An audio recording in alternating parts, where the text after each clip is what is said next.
আজকের খুতবায় আমি সূরাতুন নাহলের একটিমাত্র আয়াত নিয়ে কথা বলবো। সূরাতুন নাহল কোরআনের ১৬তম সূরা আর এটি ৭২ নম্বর আয়াত। আমি শুরুতেই এর অনুবাদ করছি। আল্লাহু জাআলা লাকুম মিন আনফুসিকুম আজওয়াজা, আর আল্লাহ তোমাদের জন্য তোমাদের থেকে জোড়া সৃষ্টি করেছেন। ওয়া জাআলা লাকুম মিন আজওয়াজিকুম বানিন, এবং তোমাদের যুগল হতে তোমাদের জন্য সন্তান সৃষ্টি করেছেন। ওয়া হাফাদা, এবং যারা তোমাদের সেবায় নিয়োজিত। এর অর্থ নাতি নাতনিও হয়, একটু পরে নিয়ে কথা বলছি। তাহলে এর দ্বারা সন্তান সন্ততি এবং নাতি নাতনিও বোঝায়। ওয়ারাযাকাকুম মিনাত তাইয়্যিবাত, সকল উত্তম ও পবিত্র উৎস থেকে তিনি তোমাদেরকে রিজিক দিয়েছেন। আফাবিল বাতিলি ইউমিনুন, এত সব কিছুর পরেও কি তারা ভিত্তিহীন বাতিল জিনিসের উপর বিশ্বাস করবে? অবিনিয়ামাতিল্লাহি হুম ইয়াকফুরুন, আর আল্লাহর অনুগ্রহকে তারা অস্বীকার করবে। এই আয়াতটি মূলত আল্লাহ আযজা ওয়া জাল্লার পক্ষ থেকে একটা গভীর অর্থপূর্ণ বার্তা। আমি আশা করছি যে কয়েক মিনিট আপনাদের সাথে ব্যয় করব। এই সময়ে অন্তত আমরা আয়াতটির কিছু অংশ নিয়ে আলোচনা করতে পারব, নিশ্চিতভাবেই সব কিছু না। কোরআনের বিভিন্ন স্থানে আল্লাহ আমাদের প্রতি তার অনুগ্রহের কথা জানিয়েছেন। তিনি আমাদের চারপাশে যে সুন্দর সুন্দর জিনিসগুলো সৃষ্টি করেছেন, যা আমাদের সেবা দিয়ে যাচ্ছে বা কল্যাণে আসছে, আর আমাদের উচিত এগুলো নিয়ে ভাবা এবং এগুলোর জন্য আল্লাহর নিকট কৃতজ্ঞ হওয়া। স্পষ্টত এই আয়াতের মূল কথাও আল্লাহর প্রতি কৃতজ্ঞ হওয়া, কারণ আয়াতটি শেষ হয়েছে একথা বলে অবিনিয়ামাতিল্লাহি হুম ইয়াকফুরুন, যে তারা আল্লাহর অনুগ্রহের প্রতি কৃতজ্ঞ। যদি এখান থেকে একটু পেছনে এসে লক্ষ্য করেন তাহলে বুঝতে পারবেন এই আয়াতে যা কিছু বর্ণিত হয়েছে সব কিছুর জন্য আমার আল্লাহর প্রতি কৃতজ্ঞ হওয়া উচিত। তাহলে স্পাউস, স্বামী এবং স্ত্রী, সন্তান, নাতি নাতনি ছাড়িয়ে আরও যারা আছে, একটু পরে এ নিয়ে কথা বলছি, আমার জীবনের সকল মানুষের জন্যই আমার কৃতজ্ঞ হওয়া উচিত। এটা তো দেখা যাচ্ছে বিশাল একটা চ্যালেঞ্জ, কারণ একটা আপেলের জন্য কৃতজ্ঞ হওয়া খুব সহজ, একটা গাড়ির জন্য কৃতজ্ঞ হওয়া খুব সহজ, কারণ গাড়িটা আপনি যা চান তাই করে। আবার খাবারের জন্য কৃতজ্ঞ হওয়া অনেক সহজ, কারণ এটি আমাদের সাথে সাথে পুষ্টি যোগায়। আপনার চাকরির জন্য কৃতজ্ঞ হওয়া সহজ, কারণ দিন শেষে আপনি বেতন পাচ্ছেন। কাপড়ের জন্য কৃতজ্ঞ হওয়া সহজ, এটি আমাদেরকে ঢেকে রাখে এবং ক্ষতিকর জিনিস থেকে সুরক্ষা দেয়। তো এমন সব জিনিসের জন্য কৃতজ্ঞ হওয়া খুবই সহজ, যেসব জিনিসের সুবিধা আমি তাৎক্ষণিকভাবে প্রত্যক্ষ করি, কিন্তু আমি বুঝতে পারছি না স্বামী, স্ত্রী, সন্তান এদের জন্য কিভাবে কৃতজ্ঞ হব। মানে বিষয়টা বেশ জটিল আকার ধারণ করতে পারে। সিরিয়াসলি, আপনি তাদেরকে দেখেছেন? তারাও আশীর্বাদ। আপনি আমার বাবাকে চেনেন, উনিও কি আশীর্বাদ? আমার বাচ্চাদের কখনো দেখেছেন? তারা কিভাবে আমার সাথে কথা বলে জানেন? তারা আমার জন্য অনুগ্রহ।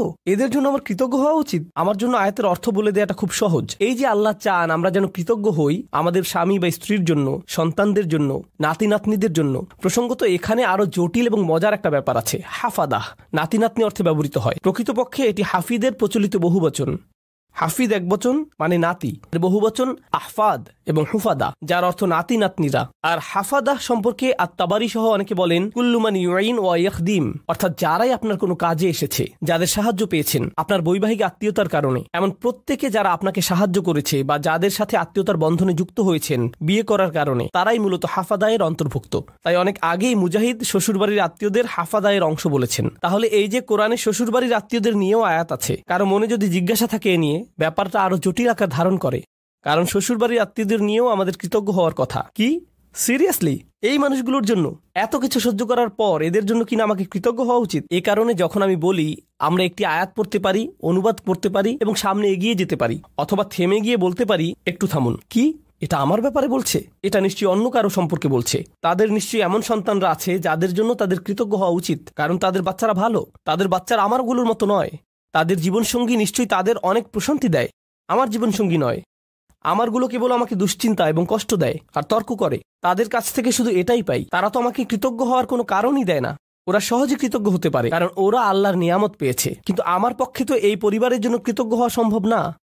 আমার জীবনে তো তাদের মতো শান্তি নেই। আল্লাহ এখানে এরকম কোনো ব্যতিক্রম তৈরি করেননি। প্রসঙ্গত তোমাদের যাদের ভালো সন্তান, ভালো নাতি নাতনি, চমৎকার শ্বশুরবাড়ি এবং অসাধারণ স্ত্রী আছে, তাদের উচিত কৃতজ্ঞ হওয়া। বাকিরা অনলাইনে অভিযোগ করতে পারো আর এই নিয়ে মিম বানাতে পারো।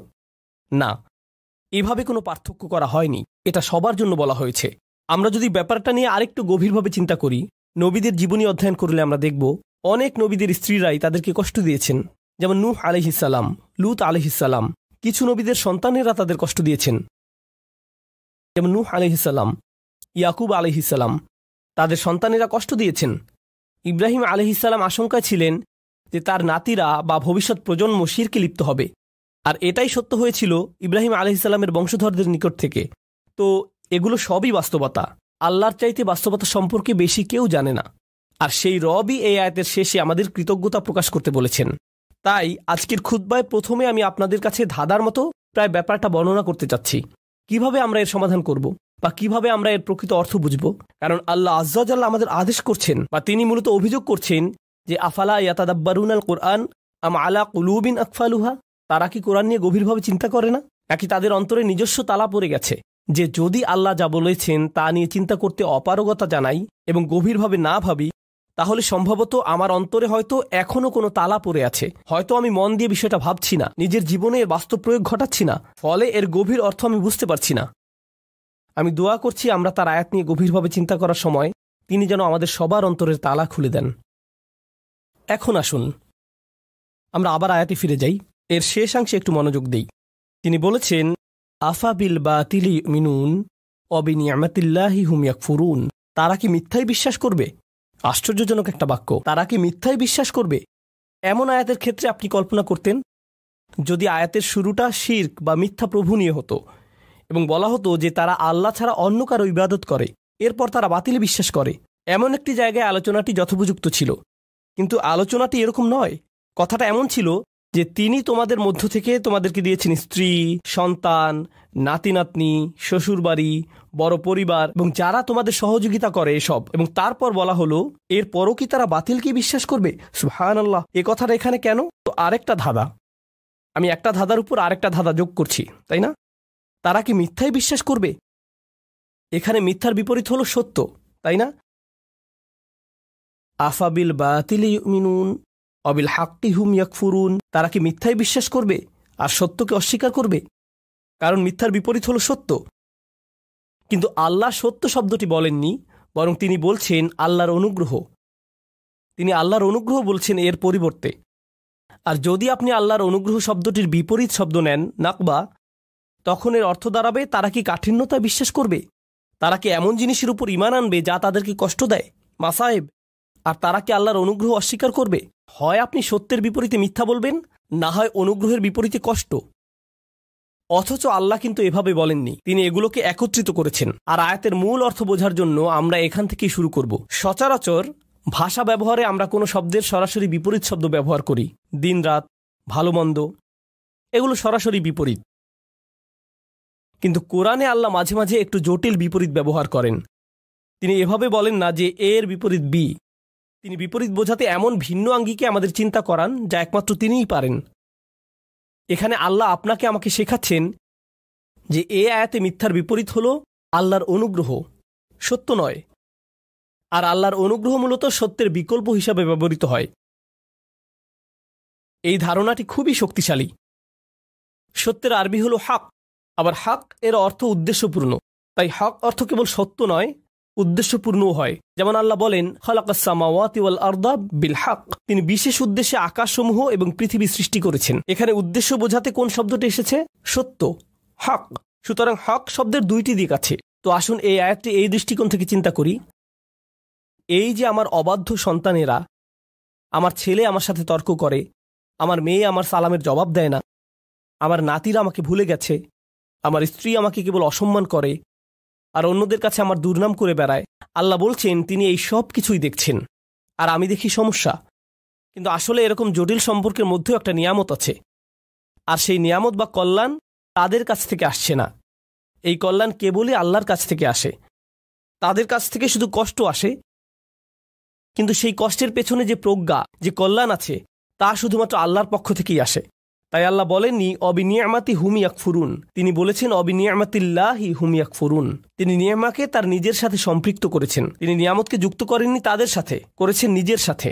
তাই আমরা এখন গভীরভাবে চিন্তা শুরু করা উচিত। পরিবারের ভেতর যত ঝামেলাপূর্ণ কথাবার্তা হয়, যত ঝামেলাপূর্ণ পরিস্থিতি আমাকে মোকাবেলা করতে হয়, সবগুলো নিয়ে। তাই আমরা একটু পেছনে সরে এসে আমাদের দৃষ্টিভঙ্গি বদলাবো নিজেদের পরিবার নিয়ে। কারণ এই আয়াতটি আমাদের বৃহত্তর পরিবার সম্পর্কেই। মূলত বেশিরভাগ মানুষের ক্ষেত্রেই যদি জীবনের কিছু নিয়ে অভিযোগ করার থাকে, অর্থনৈতিক বা স্বাস্থ্যগত ব্যাপার ছাড়া যদি তাদের জীবনে কোনো মানুষ নিয়ে অভিযোগ করার থাকে, সেই মানুষটি সম্ভবত নিজ পরিবারের কেউ। জীবনের অধিকাংশ নাটকের অবস্থান এখানে। জীবনের সকল চাপের উৎপত্তি এখান থেকেই। ফোন আসলে ফোনের কাছে যাবার আগেই আপনি বলে ওঠেন আল্লাহ তার কল যেন না হয়, মনোবল শক্ত করে নিচ্ছেন আগে থেকেই। অথবা কোনো বিয়েতে বা অনুষ্ঠানে গিয়ে আপনি ভালো সময় কাটাচ্ছেন, হঠাৎ আপনার স্ত্রী আপনার দিকে তাকালো, বা আপনি তার দিকে তাকালেন। স্ত্রী ভাবতে লাগলো, ওহো, আজকে আমার খবর আছে। বাড়ি ফেরার জন্য গাড়িতে ওঠা মাত্রই তিনি বকাঝকা শুরু করবেন। পরিস্থিতি ভালো মনে হচ্ছে না। পরবর্তী ঝগড়া শুরু হওয়ার আগেই যেন দাঁতে দাঁত চেপে প্রস্তুতি নেওয়া শুরু করলেন। জানেন, সম্ভবত ব্যাপারটাকে অন্য দৃষ্টিকোণ থেকেও দেখা যায়। সম্প্রতি আমাকে একজন একটা প্রশ্ন করেছেন। আজকের আয়াতটি ভালোভাবে বোঝার জন্য এটি একটা উদাহরণ হতে পারে। মা আর মেয়ের মধ্যে ফোনে কথা হচ্ছে। মা বলছে, জানো তোমার অমুক কাজিন, আমরা তার নাম দিলাম কাজিন এ, তোমার কাজিন এ সবসময় কাজিন বি সম্পর্কে বাজে কথা বলে। তার সমস্যাটা কি? কেন সে সারাক্ষণ কাজিন বি সম্পর্কে মন্দ কথা বলে? মেয়ে বলল, এটা নিয়ে চিন্তা করো না মা, সে তার ভালো ভালো আমলগুলো তাকে দিয়ে দিচ্ছে। কারণ কারো পেছনে কটু কথা বললে আখিরাতে নিজের ভালো কাজগুলো তাকে দিয়ে দিতে হবে। তাই এ নিয়ে কোনো চিন্তাই করো না মা। মেয়েটি আমাকে জিজ্ঞেস করলো, আমি যখন এভাবে বলি, এভাবে বলা কি ঠিক? আমি এই কথোপকথনটি শোনার পর বললাম, আচ্ছা, তোমরা যখন এভাবে আলোচনা করছো যে কাজিন এ এরকম খারাপ কাজ করছে, তোমরাও তো তখন গীবত করে ফেলছো। কাজটা উল্টা হয়ে গেল না? এরপর আছে আরেক সমস্যা। তুমি কি অতি সহজেই বলে ফেলছো না যে চিন্তা করো না, আমরা আখিরাতে তার কাছ থেকে নিয়ে নিব? কেউ যদি তোমার সারা জীবনের সঞ্চয় কেড়ে নিতে চায়, এখনই তোমার বাড়িতে এসে তোমার গাড়ির চাবি, ক্রেডিট কার্ডস, ব্যাংক পাসওয়ার্ড নিয়ে নেয় আর বলে বের হয়ে যাও, তখন তো বলবে না যে চিন্তা করো না, আমরা আখিরাতে নিয়ে নিব। তুমি তো এই জীবনের জিনিসগুলোই ছেড়ে দিতে পারো না, আর এত অনায়াসে তোমার কাজিনের আখিরাত ছেড়ে দিচ্ছ। কোনো সমস্যা নেই, আমরা শেষ বিচারের দিন নিয়ে নিব। হয়তো আমরা একটু পেছনে সরে এসে বলতে পারতাম, না, নিশ্চয়ই এই বিরোধের কোনো কারণ আছে, আমাদের এই চ্যালেঞ্জটাকে নিয়ে একটু নিয়ামতে পরিবর্তন করে ফেলতে হবে। কারণ আল্লাহ এই সম্পর্কগুলোকে বলেছেন নিয়ামত। আমার ছেলে, আমার কাজিন, আমার পরিবার, আমার শ্বশুরবাড়ি, এগুলো কেবল আছে মানেই নিয়ামত নয়, কেবল তাদের থাকাটাই নিয়ামত নয়। স্পষ্টরূপেই এখানে শুধু তাদের বর্তমান থাকার কথাই বলা হচ্ছে না, তাদের সম্পর্কটা আমার সাথে কতগুলো অভিজ্ঞতার সমষ্টি, কতগুলো কথোপকথন এবং আদান প্রদানের সমষ্টি। কিভাবে আমি একে একটি নিয়ামতে পরিণত করব? মা, কখনো জানতে চেয়েছো আমার কাজিনের এত রাগ কেন? নিশ্চয়ই কিছু ঘটেছিল। কখন ঘটেছে? ও, তোমার মনে আছে ওই বিয়ের কথা, যেখানে অমুক অমুক ব্যাপারগুলো ঘটেছিল? ও, তখন থেকেই সমস্যার শুরু। আমরা হয়তো তাদের দুজনকে নিয়ে একসাথে বসতে পারি এবং সমস্যাটার একটা সমাধান করতে পারি। আমরা হয়তো সমস্যাটার সমাপ্তিতে সাহায্য করতে পারি, এটাকে আরো বড় করার পরিবর্তে। এই নিয়ে পেছনে কথা না বলে, অভিযোগ না করে আমরা হয়তো সমাধানের একটা অংশ হতে পারি, যেন পরিবারটি আত্মীয়তার সম্পর্কের মাঝে যে নিয়ামত লুকিয়ে আছে তার অভিজ্ঞতা লাভ করতে পারে। আপনার পরিবারে যে মানুষগুলোর আগমন ঘটে, আমার পরিবারে যে মানুষগুলোর আগমন ঘটে, ভালো হোক বা মন্দ, আল্লাহ একটা উদ্দেশ্যকে সামনে রেখেই তাদেরকে আমাদের জীবনে পাঠিয়েছেন। তার সব কাজেই উদ্দেশ্য থাকে। মাঝে মাঝে আপনি আপনার ভাইকে দেখে ভাবেন, তুমি কিভাবে আমার ভাই? কখনো কখনো কিছু মানুষ তাদের বাবা মাকে দেখে ভাবে, সিরিয়াসলি তোমরা আমার বাবা মা? তোমাদের সাথে আমার তো কোনো মিলই নেই, কিভাবে তোমরা আমার মা বাবা? আপনি অবাক হয়ে ভাবেন, আমরা যদি একই পরিবারে না হতাম, আমার মনে হয় না তোমাদের সাথে আমি কিছু করতাম বা করার ইচ্ছা করতাম। কিন্তু আল্লাহ মানুষকে বিশেষ উদ্দেশ্যে একত্রিত করেন। তিনি ভালো করেই জানেন কাকে কার পরিবারে রাখতে হবে এবং কাকে কার সাথে জেনেটিক্যালি সংযুক্ত করতে হবে। এমনকি তিনি আপনার শ্বশুরবাড়ির ব্যাপারেও প্ল্যান করে রেখেছেন। ইন্না লিল্লাহি ওয়া ইন্না ইলাইহি রাজিউন। এর জন্যও তিনিই পরিকল্পনা করে থাকেন। এখন সব কিছুকে একটা বড় পরীক্ষা মনে হতে পারে, কিন্তু আমি যদি নির্দিষ্ট একটি দৃষ্টিকোণ থেকে আয়াতটি নিয়ে চিন্তা করি, আমাকে এখানে আশীর্বাদ খুঁজে পেতে হবে। আমি এখানে আশীর্বাদ খুঁজে পাবো না যদি আমি সবকিছুকে উদ্দেশ্যপূর্ণ দৃষ্টিতে না দেখি।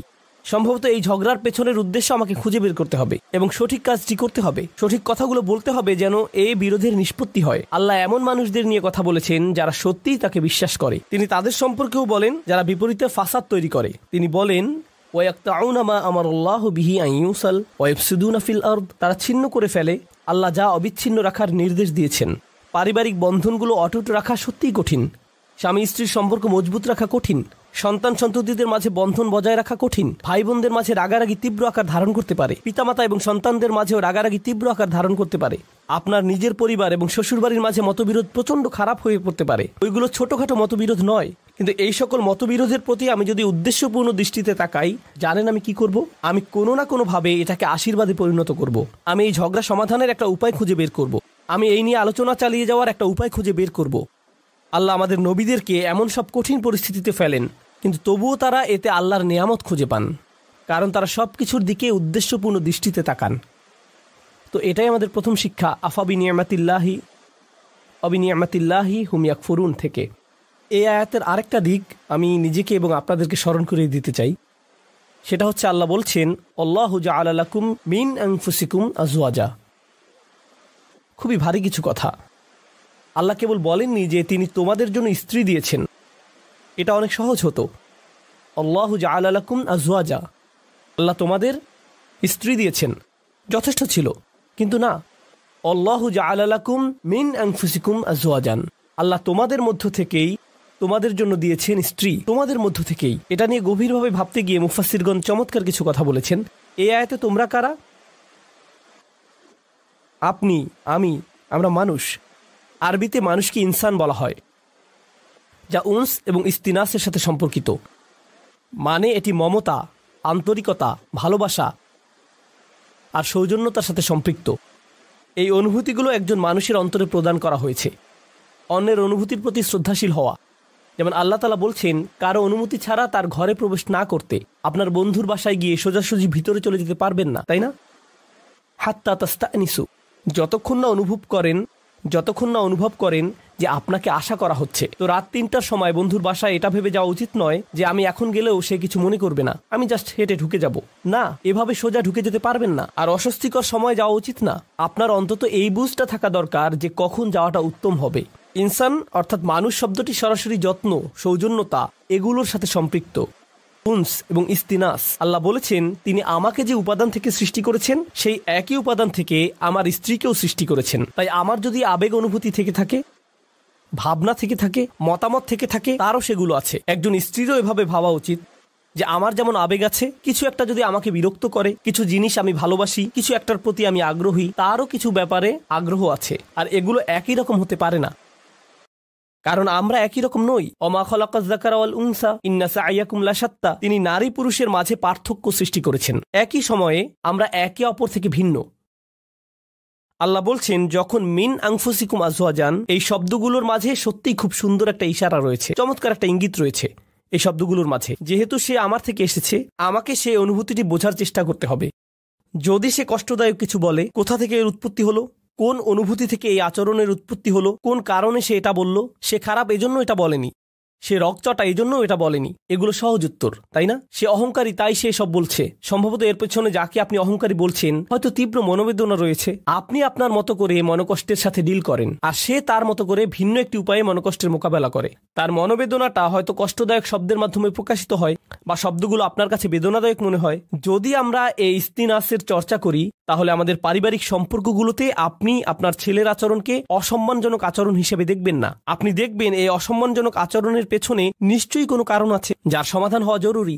একটা দেয়াল তৈরি হয়েছে যা আপনাকে ভাঙতে হবে আপনার ভালোবাসা এবং সহানুভূতির মাধ্যমে, আর আপনাকে এটা করতে হবে উদ্দেশ্যপূর্ণ উপায়ে। বৃহৎ উদ্দেশ্যটা মাথায় রাখতে হবে। আল্লাহ এই মানুষগুলোকে, যাদের তিনি একটি পারিবারিক সম্পর্কে একত্রিত করেছেন, তিনি চান তারা যেন সংঘবদ্ধ থাকে। আল্লাহ চান তারা যেন তাদের প্রতিবন্ধকতাগুলোকে অতিক্রম করে। আল্লাহু জাআলা লাকুম মিন আনফুসিকুম আজওয়াজান ওয়া জাআলা লাকুম মিন আজওয়াজিকুম বানিনা ওয়া হাফাদা। এই আয়াতগুলোর আরো চমৎকার একটা দিক হলো আল্লাহ তোমাদের দিয়েছেন সন্তান সন্ততি, আল্লাহ তোমাদের দিয়েছেন শ্বশুরবাড়ির আত্মীয় স্বজন, নাতি নাতনি, অন্য মানুষেরা যারা তোমাকে সাহায্য করবে, তোমার উপকারে আসবে। আল্লাহ আযজা ওয়া জাল্লা বলছেন সব শুরু হয়েছে আজওয়াজ থেকে, অর্থাৎ আপনি বিয়ে করেন, আর যখন বিয়ে করেন তখন অন্য একটি পরিবারের সাথে সম্বন্ধ যুক্ত হন। যেহেতু আরেকটি পরিবারের সাথে আপনি এখন সম্পর্কের বন্ধনে আবদ্ধ, একদিন হয়তো চাকরি হারিয়ে ফেললেন বা অন্য কোনো বিপদে পড়লেন, সে সময় হয়তো আপনার স্ত্রীর খালাতো ভাইয়ের এক বন্ধু আপনার বিশাল এক উপকার করলো।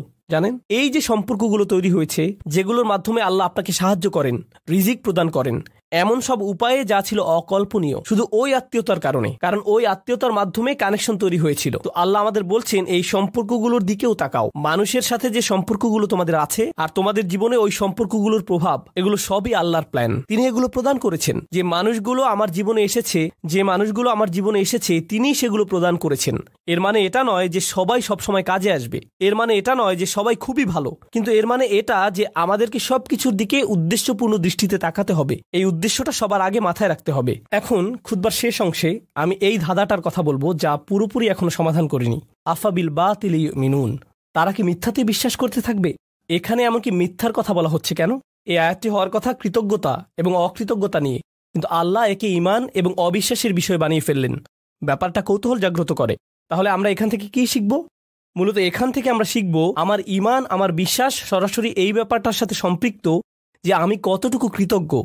আমি যত বেশি কৃতজ্ঞ আমার ঈমান ততই মজবুত।